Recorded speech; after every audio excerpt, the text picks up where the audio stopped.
Hello दोस्तों, welcome to Urmila classes. Urmila classes में आप लोग का स्वागत है। आज आपको उर्मिला क्लासेस के द्वारा प्रोवाइड किए गए सेट संख्या 2 का डिस्कशन करवाया जाएगा। तो चलिए, जो कि आपको बिहार दरोगा, Bihar police, SSC, GD, railway आदि के लिए महत्वपूर्ण साबित होगा। तो चलिए डिस्कशन शुरू करते हैं। आप लोग डिस्कशन का आनंद उठाइए और लिंक पीडीएफ डिस्क्रिप्शन में दिया हुआ है। जो सेट नहीं मारे हैं वो सेट मतलब ले करके खुद अपने आप को आंक सकते हैं। तो चलिए पहला क्वेश्चन शुरू करते हैं। सर्वप्रथम दुर्भिक्ष की जानकारी देने वाला अभिलेख कौन सा है? तो सर्वप्रथम दुर्भिक्ष की जानकारी कौन दिया था? तो शाह गौरा दिया था, ना कि साई गौरा है, शाह गौरा। थोड़ा सुधार लीजिएगा, शाह गौरा अभिलेख दिया था। इसमें जो है न बताया था कि अकाल हुआ था और अकाल में अनाज कैसे सुरक्षित रहते हैं, ये सब भी इसमें बताया गया है।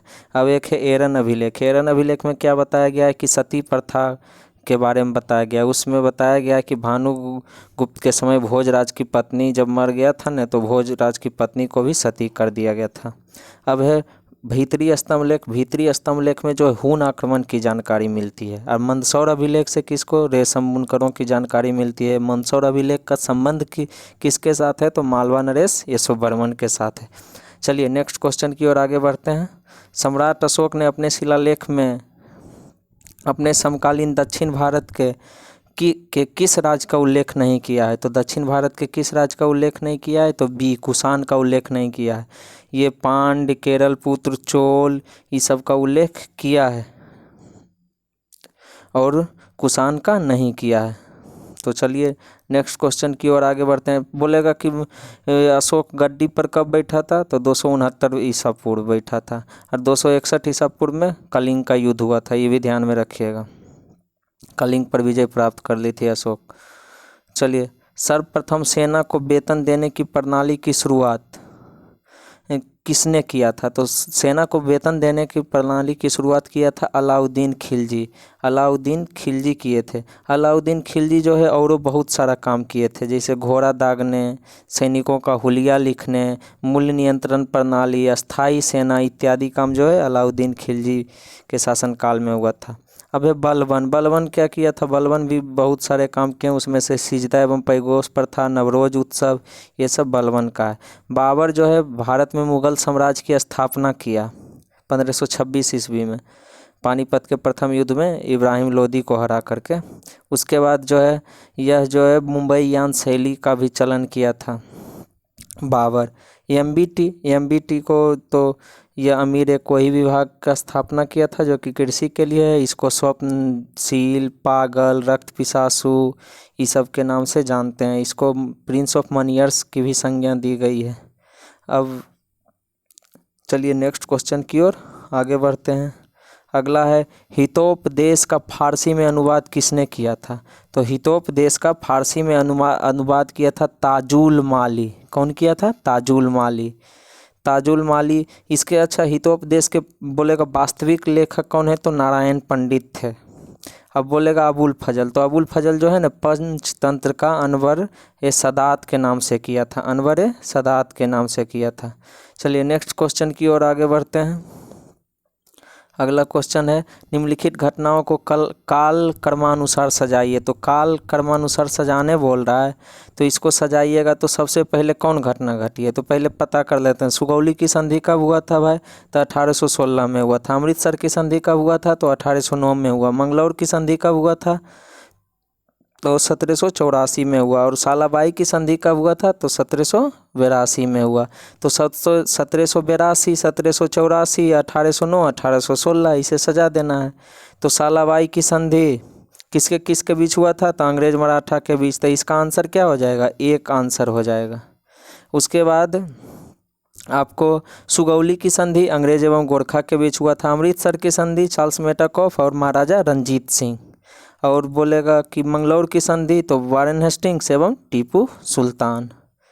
तो चलिए नेक्स्ट क्वेश्चन की ओर आगे बढ़ते हैं। अगला क्वेश्चन है कि नेशनल वुड फॉसिल्स पार्क कहाँ स्थित है? तो national would fossils park Jaisalmer में स्थित है। जैसलमेर कहाँ है भाई? तो राजस्थान में है।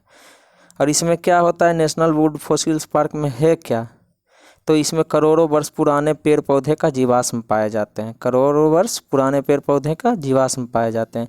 मंडल आयोग ने अपनी रिपोर्ट कब सौंपी थी, तो मंडल आयोग ने अपनी रिपोर्ट कब सौंपी थी भाई, तो सौंपी थी 1980 में, 1980 बी।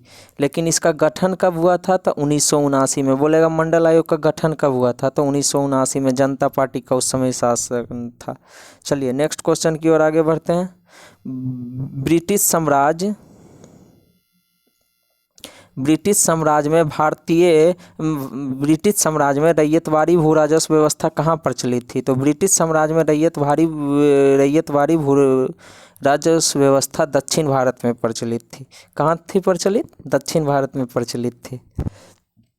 चलिए अब है कि इसको कौन प्रचलित किया था, मतलब कौन था भू राजस्व व्यवस्था रैयतवाड़ी का जनक, तो टॉमस मुनरो किया था।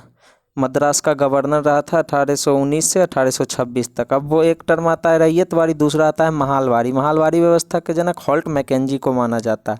लेकिन पूछ देगा, एक और क्वेश्चन आता है कि उत्तर भारत में भूमि व्यवस्था का प्रवर्तक किसको माना जाता है, तो मार्टिन वर्ड को उत्तर भारत में भूमि व्यवस्था का प्रवर्तक माना जाता है। मार्टिन वर्ड, नोट कर लीजिएगा, मार्टिन वर्ड।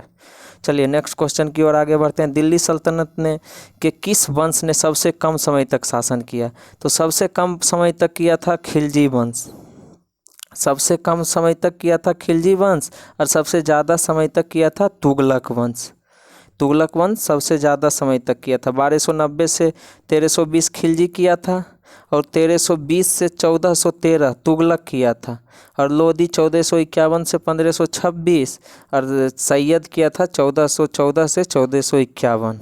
अब बोलेगा सैयद वंश के संस्थापक तो खिज्र खान लोधी के बहलोल लोधी, और तुगलक के गयासुद्दीन तुगलक, खिलजी के जलालुद्दीन खिलजी। चलिए नेक्स्ट क्वेश्चन, इसमें ज़्यादा समय दीजिएगा तो वीडियो लंबन हो जाएगा। महाभाष्य के लेखक पतंजलि समकालीन थे किसके, तो पतंजलि किसके समकालीन थे, तो पुष्यमित्र शुंग के समकालीन थे। मतलब पतंजलि के महाभाष्य में ऐसे भी क्वेश्चन पूछ देता है, पतंजलि के महाभाष्य में किस वंश की चर्चा मिलती है, तो शुंग वंश की मिलती है। चलिए नेक्स्ट क्वेश्चन की ओर आगे बढ़ते हैं। विश्व हेम्योपैथिक दिवस कब मनाया जाता है, तो विश्व हेम्योपैथिक दिवस जो है आपको मनाया जाता है 10 अप्रैल को। 10 अप्रैल को हनीमैन का जन्मदिन था। उन्हीं के जन्मदिन के आधार पर उनको हेम्योपैथिक का पिता माना जाता है, इसीलिए। और वो कहाँ के थे हनीमैन भाई, तो वो जर्मनी के थे हनीमैन। चलिए नेक्स्ट क्वेश्चन की ओर आगे बढ़ते हैं। क्वेश्चन नंबर 12 कि राज्य पुनर्गठन आयोग किस वर्ष अपनी रिपोर्ट प्रस्तुत की थी, तो राज्य पुनर्गठन आयोग किस वर्ष अपनी रिपोर्ट प्रस्तुत की थी भाई, तो 12 का क्या हो जाएगा, बी हो जाएगा। कब प्रस्तुत किया था, ओहो टेक्निकल प्रॉब्लम जो है ना बहुत समस्या करता है, कोई बात नहीं है, अभी शुरुआत में होता है थोड़ा थोड़ा, धीरे धीरे जानकारी हो जाएगी, काम ख़त्म। तो मतलब राज्य पुनर्गठन आयोग किस वर्ष अपनी रिपोर्ट प्रस्तुत की थी, तो राज्य पुनर्गठन आयोग 1955 में अपना रिपोर्ट प्रस्तुत किया था। इसके अध्यक्ष कौन थे, तो फजल अली इसके अध्यक्ष थे, फजल अली इसके अध्यक्ष थे। चलिए नेक्स्ट क्वेश्चन की ओर आगे बढ़ते हैं। 13 नंबर की राष्ट्रपति पद के उम्मीदवारों को चुनाव प्रचार हेतु कितना समय मिलता है, तो राष्ट्रपति पद के लिए जो चुनाव लड़ेगा उसको कितना समय मिलेगा, तो 2 सप्ताह मिलता है चुनाव प्रचार के लिए। राष्ट्रपति पद के लिए मतलब कितने प्रस्तावक कितने अनुमोदक होना चाहिए, तो 50 प्रस्तावक 50 अनुमोदक। जमानत राशि कितना होता है, 15,000 RBI को जमा करना पड़ता है। राष्ट्रपति का पद हमारे संविधान में कौन अनुच्छेद में है, तो 52वां। महाभियोग राष्ट्रपति पर लगाया जाएगा तो 61वां। चलिए नेक्स्ट क्वेश्चन की ओर आगे बढ़ते हैं। राष्ट्रपति से आगे बढ़े, निम्न में से कौन सा देश आसियान का सदस्य नहीं है, तो आसियान का सदस्य कौन नहीं है बोल रहा, निम्न में से कौन सा देश आसियान का सदस्य है, तो इसमें म्यांमार है, आसियान का सदस्य है। बांग्लादेश भारत नहीं है, बांग्लादेश भारत नहीं है। आसियान होता क्या है भाई, तो नोट कर लीजिएगा, association of south east Asian Nations. Association of south east Asian Nations. इसका मुख्यालय कहाँ है? जकार्ता में। इसकी स्थापना कब हुई थी? 1967 मतलब 1967 में। इसके सदस्य देश हैं Thailand, Indonesia, Malaysia, Philippines, Singapore, Brunei, Vietnam, Laos, Burma, Cambodia. तो चलिए अगला क्वेश्चन में भारत, चीन, रूस ये सब पर्यवेक्षक देश हैं, मतलब विजिटिंग कंट्री हैं, खाली मतलब बैठक में भाग लेते हैं। चलिए अगला क्वेश्चन की ओर आगे बढ़ते हैं। बौद्ध संघ में प्रथम विभाजन हुआ था, कब हुआ था? बौद्ध संघ में प्रथम विभाजन बोल रहा है कि कब हुआ था? तो वैशाली वाला में हुआ था। वैशाली में कौन था भाई? तो काला शोक था उस समय, और उसका अध्यक्षता कौन किया था? सवा कामी किया था। चलिए इसमें कौन कौन में बटा था? तो सातवीर और महासिंधिक में बता था, सातवीर और महासिंधिक में। अब नेक्स्ट क्वेश्चन की ओर आगे बढ़ते हैं। अब बोलेगा कि इसमें राजगृह में क्या हुआ था? तो बौद्ध संगति जो है 4 जगह हुआ था, राजगृह, वैशाली, पाटलिपुत्र और कुंडलग्राम। रावय पाकू। चलिए नेक्स्ट क्वेश्चन की ओर आगे बढ़ते हैं। किस वर्ष से भारतीय नोटों पर महात्मा गांधी का चित्र अंकित किया जाने लगा? तो किस वर्ष से? तो 1987 से किया जाने लगा भारतीय नोटों पर महात्मा गांधी का चित्र अंकित। बोलेगा कि कौन सा मतलब नोट पर आया था? तो 500 का नोट पर आया था सबसे पहले सब बोल रहा है किस वर्ष से भारतीय नोटों पर महात्मा गांधी का चित्र अंकित किया जाने लगा भारतीय नोटों पर? तो भारतीय नोटों पर बोलेगा तो 1996 हो जाएगा, 1996 हो जाएगा, इसमें नहीं दिया हुआ है। लेकिन बोलेगा पहली बार, नोट कर लीजिएगा इसका कि 1996 हो जाएगा, 1996। लेकिन बोलेगा पहली बार कब आया था? तो 1987 में आया था और वो 500 पर नोट किया गया था। और ऐसे क्या हो जाएगा? 1996,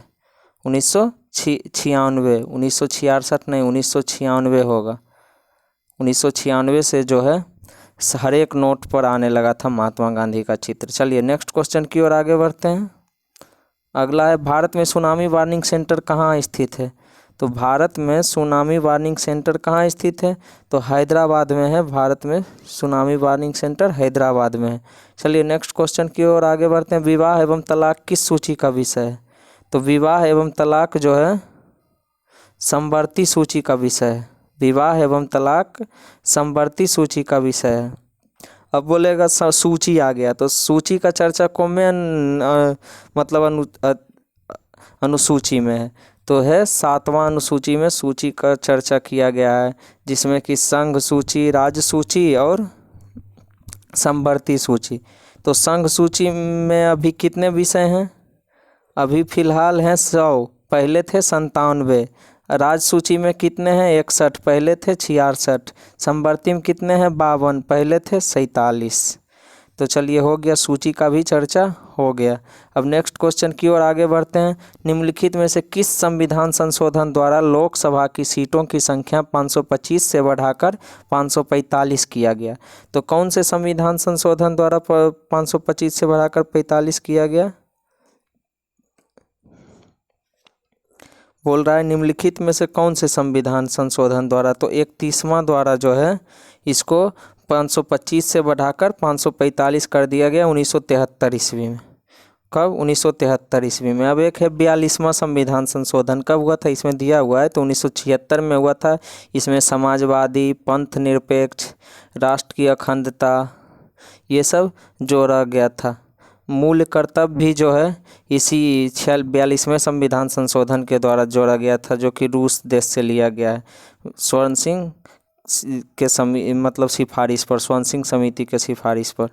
अब बोलेगा 42वां संविधान संशोधन को लघु संविधान बोला जाता है। 44वां में क्या हुआ था? जो 42वां में कुछ एक्स्ट्रा जोड़ दिया गया था, नया फीचर उसको बदली किया गया और ऊपर से जैसे 6 साल को 5 साल कर दिया गया।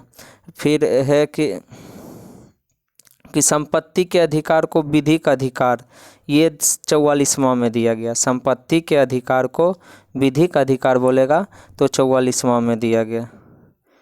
चलिए नेक्स्ट क्वेश्चन की ओर आगे बढ़ते हैं। केरल से लगे तटीय भाग को किस नाम से जानते हैं? तो केरल से लगा तटीय भाग है तो उसको किस नाम से जानेंगे?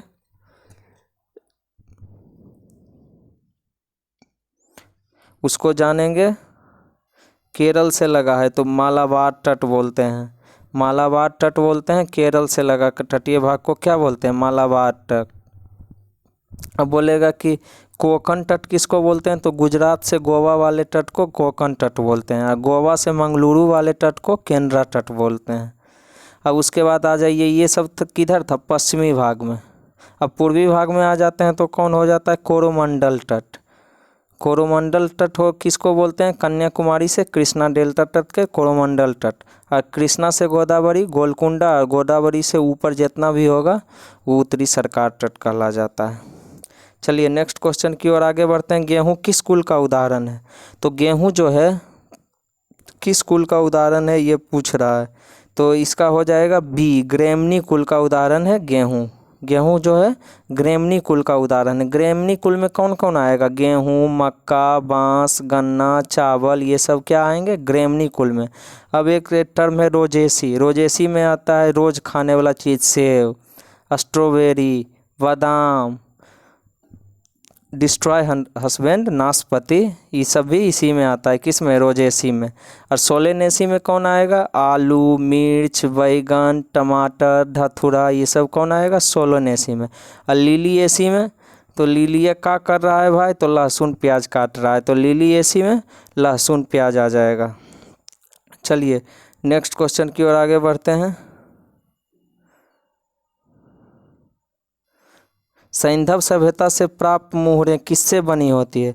तो सैंधव सभ्यता से प्राप्त मुहरें सेल खड़ी की बनी होती है। सेल खड़ी की मुहरें बनी होती है। चलिए next question. Royal Indian navy विद्रोह कब हुआ था? तो रॉयल इंडियन नेवी विद्रोह कब हुआ था? तो फरवरी 1946 में हुआ था। फरवरी 1946 में हुआ था रॉयल इंडियन नेवी विद्रोह। और उसमें भी बोल देगा कब? तो 19 फरवरी को हुआ था। कौन? रॉयल इंडियन नेवी विद्रोह। और 20 फरवरी 1946 को हुआ था वायुसेना। वायुसेना वाला कहाँ हुआ था? और उसके बाद क्या बोलते हैं, मुंबई में हो गया था रॉयल इंडियन नेवी विद्रोह। INS तलवार के मतलब सिपाहियों ने विद्रोह कर दिया था। चलिए नेक्स्ट क्वेश्चन की ओर आगे बढ़ते हैं। गुलामगिरी नामक पुस्तक किसने लिखी थी? तो गुलामगिरी नामक पुस्तक लिखे थे ज्योतिबा फूले। ज्योतिबा फूले साहब जो है गुलामगिरी नामक पुस्तक लिखे थे। उसके बाद कह रहा है जो कि अमेरिका के दास प्रथा पर आधारित थी। गर्मी बहुत, दास प्रथा पर आधारित थी। अब नेक्स्ट क्वेश्चन में आते हैं। भारतीय राजनीति के इतिहास में केंद्र सरकार के खिलाफ पहली बार अविश्वास प्रस्ताव कब लाया गया? तो पहली बार अविश्वास प्रस्ताव किसके समय में लाया गया, ये पहले दिमाग में रखिए। तो नेहरू जी के काल में लाया गया था। किसके समय में लाया गया था? नेहरू जी के काल में लाया गया था। 1963 में लाया गया था। कब? 1963 में। उस समय नेहरू जी का सरकार था। अब 26 नंबर, प्रस्तावना की भाषा किस देश के संविधान से लिया गया है? प्रस्तावना की भाषा किस देश के संविधान से लिया गया है भाई? तो ये लिया गया है किस देश के संविधान से? प्रस्तावना की भाषा का ना बात कर रहा है, तो प्रस्तावना बोलेगा तो अमेरिका हो जाएगा, लेकिन प्रस्तावना की भाषा बोलेगा तो ऑस्ट्रेलिया हो जाएगा। अमेरिका से प्रस्तावना, प्रस्तावना की भाषा ऑस्ट्रेलिया। और जापान से क्या लिया गया? विधि द्वारा स्थापित प्रक्रिया। फ्रांस से गणतंत्रात्मक और प्रस्तावना में स्वतंत्रता, समता, बंधुत्वता के आदर्श, ये सब लिया गया है। कहाँ से? फ्रांस से। तो चलिए नेक्स्ट क्वेश्चन की ओर आगे बढ़ते हैं।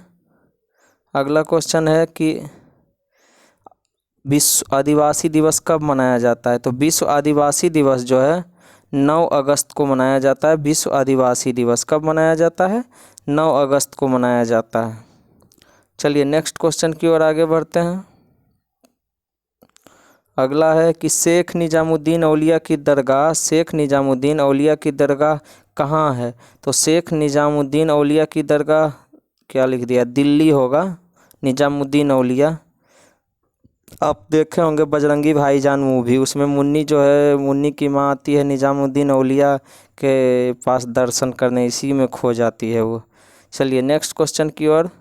अजमेर में ख्वाजा मोइनुल अली चिश्ती का दरबार है, ख्वाजा मोइनुद्दीन चिश्ती का, अजमेर में।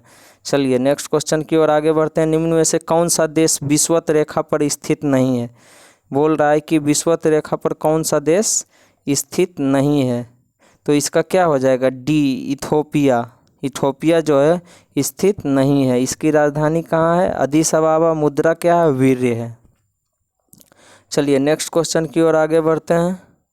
इंजन की चाल मापने के लिए उपयोग में आने वाला यंत्र है, उपयोग में आने वाला यंत्र कौन सा है? इंजन का चाल मापेंगे तो क्या हो जाएगा, डी, डी, टोकोमीटर। टोकोमीटर। अब एक टर्म आता है मल्टीमीटर, से क्या नापते हैं? तो बहुमापी यंत्र है मल्टीमीटर, बहुमापी यंत्र है मल्टीमीटर। अमीटर हो गया विद्युत धारा मापेंगे। एनीमोमीटर से क्या हो गया, पवन का वेग मापेंगे।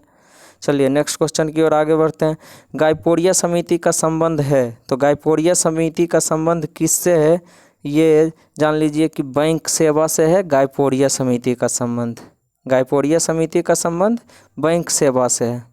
अब बीमा क्षेत्र से मल्होत्रा समिति का संबंध होगा। बीमा क्षेत्र से बोलेगा तो मल्होत्रा। कृषि शाख से खुसरो समिति, और प्रतिभूति घोटाला से जानकी रमन समिति। प्रतिभूति घोटाला से बोल देगा तो जानकी रमन समिति। चलिए नेक्स्ट क्वेश्चन की ओर आगे बढ़ते हैं। ओलंपिक खेलों का 35वां संस्करण कहाँ होगा?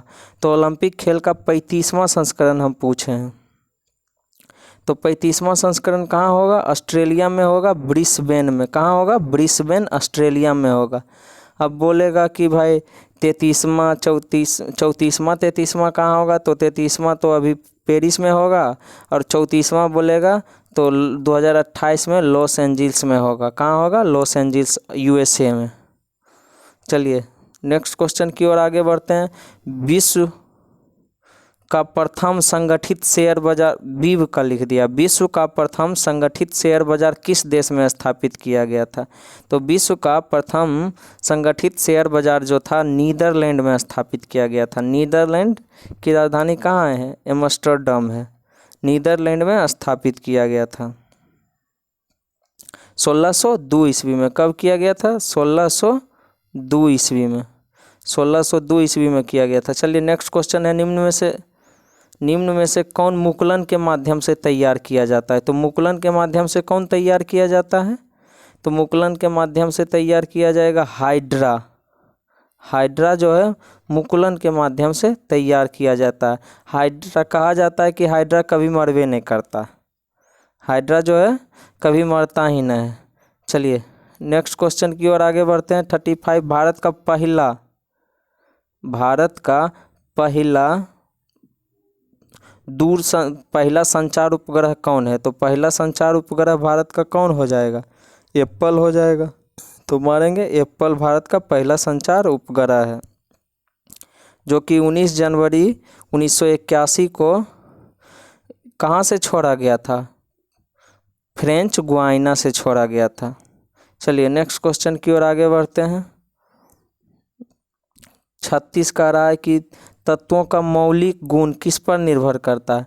तो तत्वों का मौलिक गुण जो है निर्भर करता है परमाणु संख्या पर। तत्वों का मौलिक गुण किस पर निर्भर करता है? परमाणु संख्या पर। तत्व का लगभग सारा गुण तो परमाणु संख्या से निर्धारित होता है। तो चलिए नेक्स्ट क्वेश्चन की ओर आगे बढ़ते हैं। हीराकुंड बांध परियोजना निम्न में से किस नदी पर है? तो हीराकुंड बांध परियोजना बोल देगा तो महानदी पर हो जाएगा। कहाँ होगा? महानदी पर है। और कहाँ है? तो उड़ीसा में है। कहाँ है? उड़ीसा में है। चलिए नेक्स्ट क्वेश्चन की ओर आगे बढ़ते हैं। अगला क्वेश्चन आ जाओ जल्दी। कह रहा है कि आ गया। चलिए 38 कोशिका में उपस्थित प्लाज्मा झिल्ली निम्न में से किसकी बनी है? तो प्लाज्मा झिल्ली किसकी बनी है भाई? तो ये हो जाएगा ए और सी, प्रोटीन वसा लिपिड बोल रहा है ना, तो इसमें प्रोटीन और वसा दोनों की मतलब ए और सी ने बोल रहा है, तो प्रोटीन और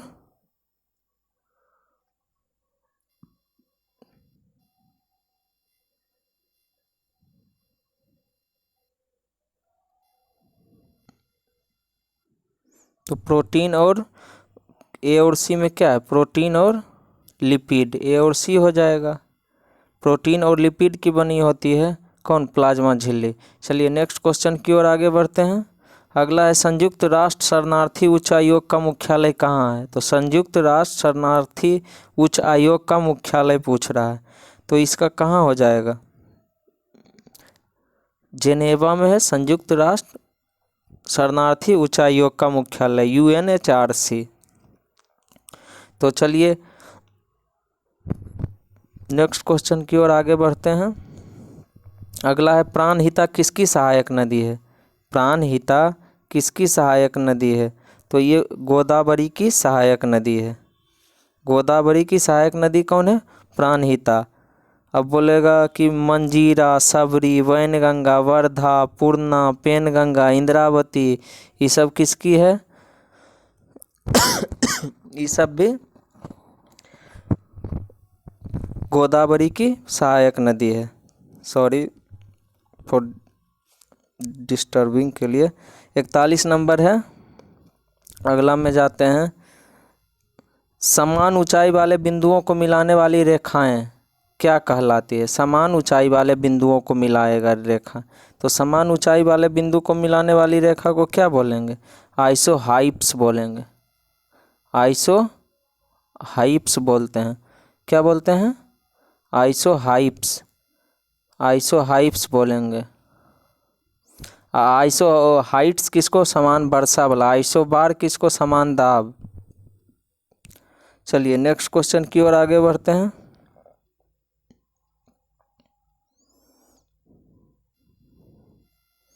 भारत का पहला जैव मंडल संरक्षित क्षेत्र कौन है? तो भारत का पहला जैव मंडल संरक्षित क्षेत्र कौन हो जाएगा? नीलगिरी क्षेत्र है जो भारत का पहला जैव मंडल संरक्षित क्षेत्र है। चलिए नेक्स्ट क्वेश्चन की ओर आगे बढ़ते हैं। नीलगिरी कहाँ पड़ता है भाई?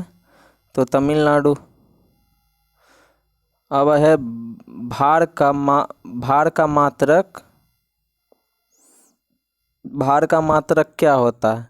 तो भार का मात्रक क्या होगा? न्यूटन होता है। न्यूटन होता है भार का मात्रक। चलिए अब है नेक्स्ट क्वेश्चन है शालीमार द क्लोन पुस्तक के लेखक कौन है? शालीमार द क्लोन पुस्तक के लेखक कौन है?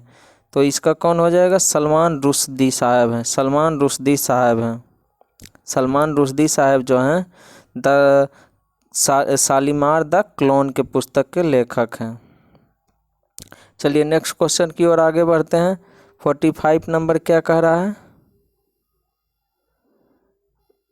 ग्रीनोकाइट किस धातु का अयस्क है? तो ग्रीनोकाइट किसका अयस्क है भाई? तो ग्रीनोकाइट है कैडमियम का अयस्क। कैडमियम का अयस्क कौन है? ग्रीनोकाइट है। अब 46 नंबर क्या हो गया कि निम्न में से किसका वैज्ञानिक नाम पाइसम सटाइवम है? तो पाइसम सटाइवम किसका वैज्ञानिक नाम हो गया? पाइसम सटाइवम हो गया किसका? सी। मटर का वैज्ञानिक नाम क्या हो जाएगा? पाइसम सटाइवम हो जाएगा। अब बोलेगा गेहूं का क्या होगा? तो ट्रिटिकम एस्टिवम हो जाएगा। आलू का क्या होगा? तो सोलेनम ट्यूबरोसम हो जाएगा। सोलेनम ट्यूबरोसम हो जाएगा। और सरसों का बोलेगा तो ब्रासिका कॉम्पेस्ट्रीज हो जाएगा। चलिए नेक्स्ट क्वेश्चन की ओर आगे बढ़ते हैं। प्रथम गोलमेज सम्मेलन के समय ब्रिटेन के प्रधानमंत्री कौन थे? प्रथम गोलमेज सम्मेलन के समय तो उस समय कौन थे? मैकडोनाल्ड थे। सांप्रदायिक पंचाट। अब कह रहा है कि अब कह रहा है कि पामस्टन कब थे, तो 1857 के क्रांति के समय, चर्चिल द्वितीय विश्व युद्ध के समय, और वालपोल कौन थे भाई, तो ब्रिटेन के पहले प्रधानमंत्री रॉबर्ट वालपोल थे। चलिए नेक्स्ट क्वेश्चन की ओर आगे बढ़ते हैं। अगला क्वेश्चन है औरंगजेब ने किस सूफी सिलसिले को अपनाया था। तो औरंगजेब ने किस सूफी सिलसिले को अपनाया था, तो ये हो जाएगा नक्शबंदी, मतलब कट्टर इस्लामिक सिलसिला है सुन्नी का, नक्शबंदी सिलसिला सबसे कट्टर सिलसिला है। कादरी को कौन अपने था भाई, तो उसका बड़का भाई क्या बोलते हैं, दारा सिको। चलिए नेक्स्ट क्वेश्चन है कि भारत सरकार द्वारा नई वन नीति किस वर्ष लागू की गई थी। तो भारत सरकार द्वारा नई वन नीति कब लागू की गई थी, तो 1988 में लागू की गई थी, 1988 में। इससे पहले 1894 में भारतीय वन नीति की शुरुआत हुआ था और 1952 में इसमें संशोधन हो गया था एक बार, और नई वन नीति 1988 में लाया। चलिए नेक्स्ट क्वेश्चन है होलकर ट्रॉफी किस खेल से संबंधित है। तो होलकर ट्रॉफी जो है किससे संबंधित है, ब्रिज से संबंधित है। किससे है, ब्रिज से संबंधित है होलकर ट्रॉफी। तो चलिए आज का डिस्कशन यहीं समाप्त होता है। आप लोग कितना मार्क्स उठाए हैं आप कमेंट में बताइए, और थोड़ा गर्मी के कारण वीडियो बनाने में थोड़ा मोड़ा देर हुई तो उसके लिए क्षमा चाहते हैं, क्योंकि फ़ैन बंद करके वीडियो बनाना पड़ता है, इससे आपका साउंड जो है पर बुरा इफ़ेक्ट पड़ता है, तो इसके लिए सॉरी।